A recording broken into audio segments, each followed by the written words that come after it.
सूत्रांचा मनसेला मवियात घेण्यास विरोध होता आणि त्यामुळेच ही तक्रार करण्यात आल्याचं कळतंय। सपकाळांच्या विरोधात काँग्रेस पक्षश्रेष्ठींकडे तक्रार केल्याची माहिती मिळते। राज ठाकरेंमुळे परप्रांतीय लांब जाईल काँग्रेसचं असं मत आहे आणि त्यामुळे काँग्रेस त्यांना सोबत घेण्यास अनुकूल दिसत नाहीये। मात्र त्यामुळेच आता महाविकास आघाडीतच फूट पडण्याची शक्यता आहे। विशाल समळे आपले प्रतिनिधी आपल्या सोबत जोडले गेलेत। विशाल, ज्या पद्धतीने तक्रार केली जाते असं कळतंय सूत्रांकडून, त्यानुसार महाविकास आघाडीवरती कसा परिणाम होऊ शकतो?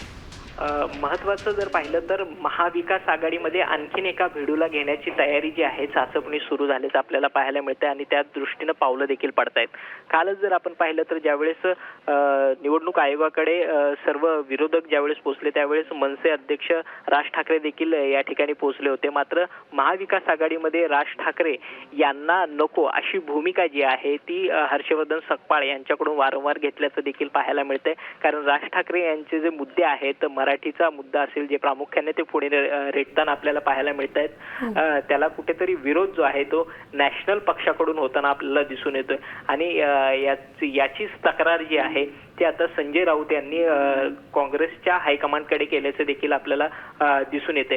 त्यामुळे महाविकास आघाडी मध्ये काहीतरी बेबनाव असल्याचं चित्र या ठिकाणी निर्माण झाल्याचं देखील आपल्याला पाहायला मिळतं। मात्र सूत्रांकडून जी माहिती मिळते त्या माहितीनुसार संजय राऊत यांनी काँग्रेसच्या हायकमांडकडे हर्षवर्धन सकपाळ यांची तक्रार केल्याचं दिसून येते। मात्र ज्यावेळेस संजय राऊत जे आहेत त्यांच्याकडून अद्यापही या बातमीला जो आहे तो दुजोरा दिल्याचं नसल्याचंही कळून येते। संजय राऊतांनी तर दुजोरा दिलेला नाहीये, मात्र सूत्रांनी दिलेल्या माहितीनुसार तक्रार दाखल केली आहे आणि या तक्रारीचे काय पडसाद उमटतात हे पाहणं पुढे महत्त्वाचं असणार आहे। धन्यवाद विशाल, सविस्तर अपडेट आपण दिली। आता isakal.com आहे देशातील नंबर 1 ची मराठी न्यूज वेबसाईट। प्रत्येक अपडेटसाठी isakal.com ला नक्की भेट द्या।